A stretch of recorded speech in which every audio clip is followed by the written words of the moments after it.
से हमारे साथ मौजूद हैं अमरीन शेख और दानिश मियानूर साहब। अस्सलाम वालेकुम, कैसे हैं आप लोग? ठीक ठाक? 2 महीने में ये बात सही कहा आपने कि एक मिसकंसेप्शन बना हुआ है कि हम कार्ब्स छोड़ देंगे तो हमारी जो डाइट है वो हेल्दी हो जाएगी या क्लीन डाइट पे आ जाएंगे। ऐसा कुछ भी नहीं है। कार्ब्स का इंटेक तो मस्ट है। कार्ब्स तो इतना ज़रूरी है आपको, आपकी बॉडी को एनर्जी देने के लिए। बेसिकली बहुत सारे मैंने देखा भी है कि फौरन से यही बोला जाता है कार्ब्स छोड़ दो, अपने डाइट पे से कार्ब्स निकाल दो। ट्रेनर्स भी बोल रहे होते हैं। ऑब्वियसली मैं ये भी देखती हूँ कि ट्रेनर्स भी पता नहीं कैसे ये कहते हैं कि हाई प्रोटीन डाइट लो और कार्ब्स बिल्कुल लो कर दो, रिजल्ट जल्दी आता है, लेकिन वीकनेस भी होती है। तो आपको बैलेंस लेके चलना है, क्योंकि कार्ब्स और प्रोटीन का जो इंटेक है वो बैलेंस रखना है, बराबर रखना है। ये क्या यानी अगर मैं सुबह से आपसे पूछूं, आप दोनों से, मेल फीमेल के लिए भी बता दीजिए, क्योंकि हर दोनों की बॉडी टाइप डिफरेंट होती है, दोनों का मेटाबॉलिज्म डिफरेंट होता है। खवातीन तो मुझे लगता है कि जितना एक लड़का लूज कर लेता है ना एक मंथ में, लड़की तो उतना लूज नहीं कर पाती है। सो क्या एक दिन की अगर मैं रूटीन आपसे पूछूं अभी जो करने वाली है, रमजान की बाद में पूछूंगी, तो वो क्या कर सकते हैं? डाइट के हवाले से जैसे अब सुबह कार्ब्स का इंटेक करना है आपको तो सुबह कर लें या लंच में कर लें। लेकिन जो लेट नाइट जो हम लोग सबसे ज़्यादा मील जो है वो लेट नाइट ही ले होता है, यानी डिनर हमारा सबसे हैवी होता है। बेसिकली हमारा जो नाश्ता है वो अच्छा होना चाहिए, उसका इंटेक अच्छा होना चाहिए, क्योंकि पूरे दिन का फ्यूल है हमारे लिए। हमारी पूरी बॉडी को मतलब चलाना है उस के ज़रिए ही है, ब्रेकफास्ट के ज़रिए, और फिर हमारा चलता रहता है, एक्टिविटी होती रहती है पूरा दिन। लेकिन लेट नाइट जब हम डिनर कर रहे होते हैं, देर से खाना खा रहे हैं, उसके बाद हमारा एक्टिविटी लेवल बिल्कुल ही जीरो है। उसके बाद हमने सोना ही होता है और कुछ भी नहीं करना होता, तो जाहिर हो तो हमारी बॉडी को एक्स्ट्रा लग रहा होता है। निहारी पाए की अगर आपको क्रेविंग हो रही है तो वो आप नाश्ते में या लंच में नाश्ते में खा लें, नाश्ते में खा लें, लेकिन वो भी कभी कभी मतलब महीने में एक आध दफा चलता है। ये नहीं कि आप हर रोज और हर हफ्ते में 2-3 दफा बहुत ही हैवी नाश्ता करें। तो माशाल्लाह बहुत सारे खाने ना, एक दिन निहारी होगी, एक दिन पाए, एक दिन बिरयानी, एक दिन कोरमा, तो वो पूरा महीना इसमें कट जाएगा। फिर निहारी की बाद एक महीने बाद में आ जाएगी। हाँ, उसकी बारी दोबारा आ जाएगी। फिर ये है कि मतलब ऑप्शंस बहुत है कि आज ये तो कल का कुछ और कर लेंगे। चीट मील में ही चल जाता है इनके, हमने आज चीट की है, हमने आज चीट की, क्या चीट की। अच्छा, एक्चुअली मैं आप लोगों से ये चाह रही हूँ कि आप स्पून फीडिंग करें और आप ये बताएं कि भाई नाश्ते में इतने अंडे और ये स्लाइस खा लें, ये दोपहर में खा लें, ये रात में खा लें। दानिश साहब आप बता दें एक, अगर मैं आपसे एक आइडियल डे पूछूं in terms of consumption of food, तो वो किस तरह से? देखिए बिल्कुल ये जो सवाल है ये ऐसा ही है कि different body types, different weight, इस पे बहुत मैटर करता है ना। हर किसी के ऊपर एक ही जैसी डाइट हम नहीं चला सकते। ये तो सही है, लेकिन हर कोई आप लोगों की तरफ आ नहीं सकता ना। मैं उसी पे आ रहा हूँ। सबसे बेस्ट वे तो ये है कि आप जो है किसी न्यूट्रिशनिस्ट से कंसल्टेंसी करें। बहुत आसान तरीका है, वो आपको कस्टमाइज्ड डाइट प्लान बना के दे देता है। अगर नहीं है, सपोज के भाई नहीं किसी के पास है, लेकिन आजकल इजीली अवेलेबल है, आपको थोड़ा सा ढूंढने की जरूरत है। न्यूट्रिशनिस्ट अवेलेबल है बहुत अच्छे, तो वो आपको कंप्लीट आपका शेड्यूल बना के दे देते हैं कि भाई आपको दिन में इतनी कैलोरीज इंटेक करनी है, ये खाना है, ये नहीं खाना है। बहुत इजी तरीका सबसे पहला तो ये है। लेकिन अगर किसी से ये भी नहीं हो रहा, तो जैसे कि अभी उस्मा भी बता रही थी, अमरीन भी बता रही थी, कि आपको सिर्फ अपनी डाइट को चेंज करना है। कम कार्बोहाइड्रेट छोड़ना तो बिल्कुल बेवकूफ़ी है। बिल्कुल आप ठीक कह रही थी कि ये मिथ है, ऐसा नहीं होता। बेसिकली कैलकुलेशन होती है और टाइमिंग बहुत इम्पोर्टेंट मैटर करती है। यानी कार्बोहाइड्रेट्स आपको एनर्जी, मेन एनर्जी सोर्स है बॉडी की। अब आपको टाइमिंग डिसाइड करनी है कि उसको इंटेक कब करना है। यानी कि मैं हूँ, जैसे कि मैं वर्कआउट से पहले कार्ब्स को इंटेक करता हूँ, क्योंकि हमें वर्कआउट, ड्यूरिंग वर्कआउट एनर्जी की सबसे ज़्यादा नीड है। वो हो गई ब्रेकफास्ट, क्योंकि आप फिर सारा दिन काम करेंगे तो वो बर्निंग, आपकी बर्निंग प्रोसेस वैसे ही होता रहता है। या कोई फिजिकल एक्टिविटी आप इतनी ज़्यादा करने वाले हैं दिन में, आपको पता है, तो उस दौरान आप कार्ब्स इंटेक करते हैं। तो टाइमिंग्स और कैलकुलेशन बहुत मैटर करता है। मैं फिर यही कहूंगा कि सबसे बेस्ट वे यही है कि एक बार न्यूट्रिशनिस्ट से कंसल्टेंसी ले लिया करें। एक अच्छा, डाइट आप प्लान लोग होता है। डाइट नहीं बताते वैसे तो, यूजुअली जो एक्सरसाइज करा रहे होते हैं वो डाइट भी बता रहे हैं। लेकिन ये बहुत बड़ा कंफ्यूजन है, इसको क्लियर करें। ट्रेनर न्यूट्रिशनिस्ट नहीं होता। अच्छा, ट्रेनर को नहीं बतानी चाहिए? बिल्कुल, ये ट्रेनर का काम नहीं है। हमारे यहाँ पे ट्रेनर डॉक्टर भी है, न्यूट्रिशनिस्ट भी है, हकीम भी है, सब है। लेकिन ट्रेनर का काम नहीं है कि वो आपको डाइट बताएगा। डाइटिशियन, न्यूट्रिशन ये अलग डिपार्टमेंट है। ट्रेनर का काम ट्रेनिंग करना है। आप लोग नहीं बताते? जैसे आपके पास कोई आता है तो आप लोग उसे डाइट नहीं बताते? हल्की फुल्की गाइडलाइंस जरूर देते हैं, लेकिन एक प्रॉपर, अगर आपको डाइट प्लान चाहिए तो एक प्रॉपर न्यूट्रिशनिस्ट से ही आप उसको कंसल्ट करें। वो आपको कस्टमाइज बना के देंगे, आपकी पूरी बॉडी का BMI निकाल कैलकुलेट करके, IBW कैलकुलेट करके, वो उसको एक प्रॉपर वे में फिर कितना कार्ब्स लेना है, कितने कैलोरीज लेनी है, सारी चीज़ों का इंटेक प्रॉपर बताएगी। क्योंकि BMI जी वालेकुम अस्सलाम, सुबह बखैर जी। आपको साजिद हुसैन हंजराब बोल रहा हूँ जी, मैं पत्तोकी से। जी कैसे हैं आप? ठीक है। मैं बिल्कुल खैरियत से हूँ और आपका हमेशा की तरह आज भी लाजवाब शो है और आपके जो एक्सपर्ट्स बैठे हैं इनको भी बहुत मेरा सलाम और पत्तोकी के खूबसूरत फूल इनके लिए। बड़ी जबरदस्त किस्म की गुफ्तगू हो रही है, उसमें मेरा इनसे सवाल है जी कि आप जैसे फरमा रही हैं कि रमजान की आमद है और रमजान में और वैसे भी बंदे को आप ये फरमा रहे हैं कि फिटनेस के लिए अपनी जो गजा है उसके हवाले से अच्छी गुफ्तगू की। मेरा इनके सवाल है कि जब रमजान आता है तो हमारी कोशिश होती है कि सहरी में खूब सैर होकर खा ले हाँ। ताकि दोपहर में या शाम तक भूख ना लगे। और फिर बंदा पूरा इतना खाता है कि खाने से भी ज्यादा वो कोशिश उसकी होती है कि मैं ज्यादा हाँ। खा लूं और फिर पानी भी पी लूं, फिर वो दही शही पता नहीं क्या क्या चीजें इस्तेमाल करते हैं। क्या मेरा इनसे सवाल है, क्या रोजेदार को सहरी में कितना खाना चाहिए और ठीक क्या है। चीज खानी चाहिए कि जिससे जो है ना उसकी सेहत पे कोई इतना बुरा असर ना पड़े?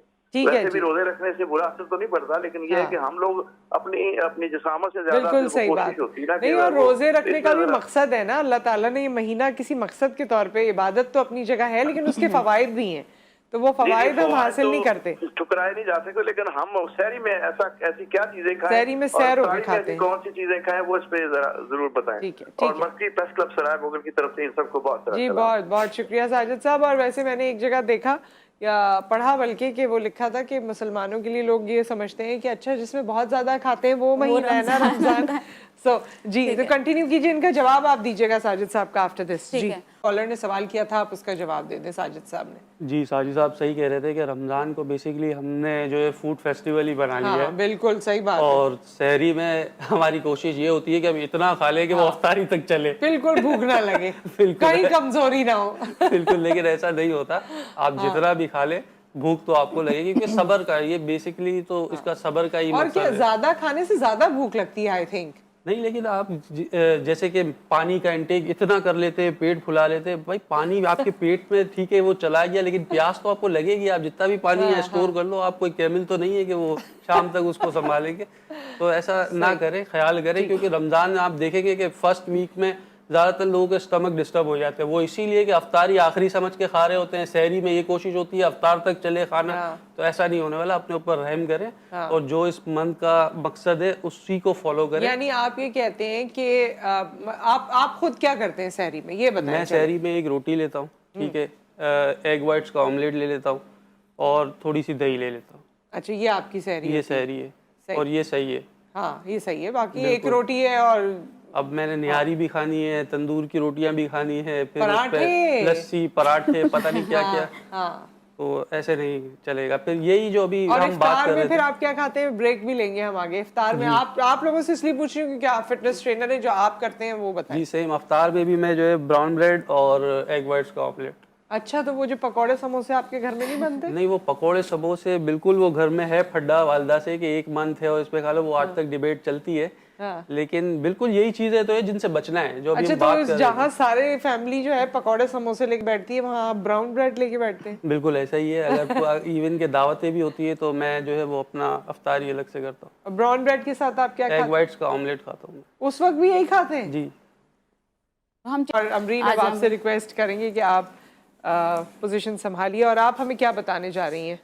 ड्यूरिंग रमज़ान जो है हम कौन से ऐसे स्टेप्स हैं जो जिनको मॉडिफाई करके as a low impact workout कर सकते हैं, माइल्ड एक्सरसाइजेज। अच्छा, रमजान में जो है वर्कआउट करना है वो रोजे के दौरान करना है या उससे पहले या बाद बेस्ट में? टाइम पीरियड ही है कि अगर आप रोज़े की हालत में वर्कआउट करते हैं तो मतलब उसका जो इफेक्ट है वो भी बहुत अच्छा आता है बॉडी में। बेसिकली हमारी बॉडी जो है फास्टिंग में कैटाबॉलिक स्टेट में है, लाइक हमने बहुत टाइम से कुछ खाया हुआ नहीं, तो हमारा जो फैट बर्निंग प्रोसेस है वो भी फास्ट हो जाता है। हम वर्कआउट करने से पहले एक्सटर्नल रिसोर्सेज का इस्तेमाल करते हैं एनर्जी के लिए, लाइक बनाना खा लिया या कुछ, और वही चीज़ जब हम जैसे हम एक्सरसाइज, अब हम रोज़े में तो हमारे पास जाहिर से हमने कुछ नहीं खाना, हमारे अंदर जो बॉडी में स्टोर्ड फैट है बॉडी उसी को as a source of energy इस्तेमाल करती है, इसलिए हमारा फैट बर्निंग फास्ट हो जाता है। मैंने सुना है कि इफ्तार से पहले करना चाहिए, सो दैट आपको बहुत ज़्यादा मसला भी ना हो। इस इफ्तार से पहले कर लें तो वो और भी अच्छा टाइम पीरियड है, लेकिन ख़वातीन के लिए इसलिए मुश्किल हो जाता है क्योंकि वो टाइम उनका सारा किचन का होता है। सही है, वो इफ्तार बनाने में और उसमें सारा टाइम लग जाता है। तो बेसिकली अभी मैं वो कुछ स्टेप्स बताऊंगी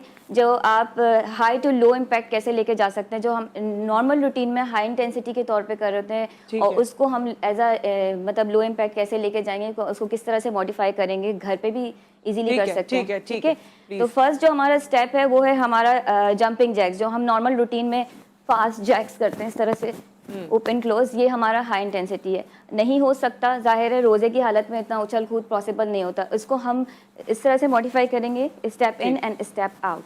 ठीक है, ये इस तरह से करना है। 20 सेकेंड्स के हमने इसके सेट्स बनाने हैं 3 to 4 राउंड के। इसी तरह से हमारा सेकेंड राउंड है हाई इंटेंसिटी पे जो हम करते हैं जंप स्क्वाट्स। ठीक है, इसको हम लो इम्पैक्ट पे लेके जाएंगे, नॉर्मल स्क्वाट्स की तरफ, डाउन स्लो डाउन। सही। ठीक है, नाउ इसी के साथ हम लेंगे साइड्स यानी oblique crunches, right elbow to left knee. ठीक है, ये आपके ऑब्लिक्स के लिए, लोअर बैली के लिए बहुत इफेक्टिव है। इसको भी हम साइड टू साइड मतलब 15 ईच साइड 15 रैप्स के हिसाब से 3 to 4 सेट्स लेके चलेंगे। ठीक है, नाउ हम करेंगे lunges, reverse lunges. Reverse lunges हम जैसे नॉर्मली हाई इंटेंसिटी कर रहे होते हैं तो उसको स्प्लिट्स के तौर पे फास्ट, ये सही। ठीक है, ये नहीं हो सकता ऑब्वियसली, तो हम इसको स्लो मूव करेंगे 1 by 1। अच्छा, ये जो आपने रिवर्स लंजेस बताया और फास्ट बताया, जब आप एक्सरसाइज शुरू करते हैं और आपका वेट ज़्यादा होता है उस वक्त भी आप ये लोग ये करवाते हैं या थोड़ा सा वेट लॉस नहीं, होता है इस वक्त फिर? हम एकदम से इंटेंस नहीं नहीं करवा करवाते सकते, ना? बिल्कुल ही बिगनर लेवल का, बिल्कुल लेवल बाय लेवल लेके चलते हैं, जैसे एक बच्चे को हाँ। थोड़े थोड़े से करके सिखाते हैं। इसी तरह से किसी भी ओबीज जो ओबेसिटी का पेशेंट आएगा हमारे पास, तो वो हम उसको उस तरह से नहीं लेके चलेंगे, उसको बिल्कुल लेवल बाय लेके चलेंगे बिगनर की तरह, कि आप मतलब उसके लेग को भी मूव करना पहले सिखाएंगे, लाइक। ठीक है, इसी तरह से बर्पी करते हैं, बर्पी भी हमारा हाई इंटेंसिटी पे आता है, लाइक बड़ा मुश्किल होता है। हाँ, एंड ये है बर्पी, सबसे ज्यादा सबसे ज्यादा इंटेंस, यस। ठीक है, इसको कैसे मॉडिफाई कर सकते हैं? अब लाइक इसको हम डाउन जाएंगे 1 by 1 leg back in and up, simple. ठीक, और ये आम दिनों में भी आप कर सकते हैं, ये वाली एक्सरसाइजेस रमजान में भी कर सकते हैं और आजकल भी अगर आप रूटीन बनाना रेगुलर चाहते रूटीन हैं में भी बिल्कुल रख सकते हैं। आप स्टार्ट से लें, वर्किंग में आने लगे बॉडी आपको खुद लगे कि बॉडी हल्की फील हो रही है, आप उसके हिसाब से अपना इंटेंसिटी बढ़ाते हैं लेवल बाय लेवल। अपना जो जैसे एक 15 डेज में आपको खुद लगेगा कि मेरे अंदर पोटेंशियल है कि मैं इससे ज्यादा अच्छा, कोई एक्सट्रीम जा ऐसा सकती हूँ। पोस्चर है जो बैठ के लेट के हो सकता है जिसमें कैलोरी बर्निंग भी हो सके और स्ट्रेचिंग भी हो सके, उसका फायदा भी हो? बेली फैट जो सबसे ज़्यादा स्टबन फैट है। बेसिकली सारे स्टेप्स हम ऑब्वियसली फ्लोर पे ही कर रहे होते हैं, कोर ट्रेनिंग जिसे कहते हैं हम। ठीक है, वो सारा हम फ्लोर पे ही करेंगे। रमज़ान में भी सबसे वही कहूँगी कि बेस्ट टाइम पीरियड है अपना ये जो फैट है इसको कम करने का। तो कोई आप हमें बता सकेंगी इसमें? हाँ, इसमें हम इस तरह से लाइक जो बिल्कुल ही बिगनर है वो इस तरह से आर्म्स रख के 1 by 1 टक्स, नी टक्स। ठीक, ठीक, ये, और जो कर सकते हैं दोनों लेग्स आप ये ये थोड़ा सा ये एकदम से बड़ा प्रेशर भी आता है वैसे टमी ये पे बहुत इससे। अच्छा पोजीशन है में तो और ज्यादा है। वर्कआउट, मतलब हमारे बेली फैट के लिए। इसी तरह से फ्लोर पे लेट के जो है वो हम इस तरह से bicycle crunch, right elbow to left. Right, ठीक, टोर्सो मूव करना है बेसिकली, आपका टोर्सो एंगेज होगा इसमें, राइट एल्बो टू लेफ्ट। ठीक, सही। ये तमाम एक्सरसाइजेस जो हैं आप करते रहेंगे तो अगर अभी से ही करेंगे तो आप इसके एडवांस लेवल तक भी पहुंच सकते हैं। रमजान में भी फिर आप इसको कर सकते हैं, रेप्स बढ़ा सकते हैं। अभी हम बिल्कुल ही लो मतलब रेप्स से स्टार्ट करेंगे। अच्छा, सिर्फ आखिरी चीज क्योंकि टाइम बिल्कुल खत्म हो रहा है, जो गला सूखने लगता है रमजान में एक्सरसाइज करते हुए, उसका क्या कर सकते हैं? बिल्कुल, उसका बेहतर हल यही है कि अफ्तारी से पहले वर्कआउट करें। हाँ, और फिर उसके बाद इफ्तार करें। उसके बाद इफ्तार करें और ब्राउन ब्रेड और अंडे भी आप खा सकते हैं। अब देखें आपको कितने, आपके अंदर इतना दम कितना है कि पकौड़े और समोसों से दूर रहें। ये चैलेंज है, ये रमजान चैलेंज के तौर पे एक चीज मैं ऐड करना चाहूंगी कि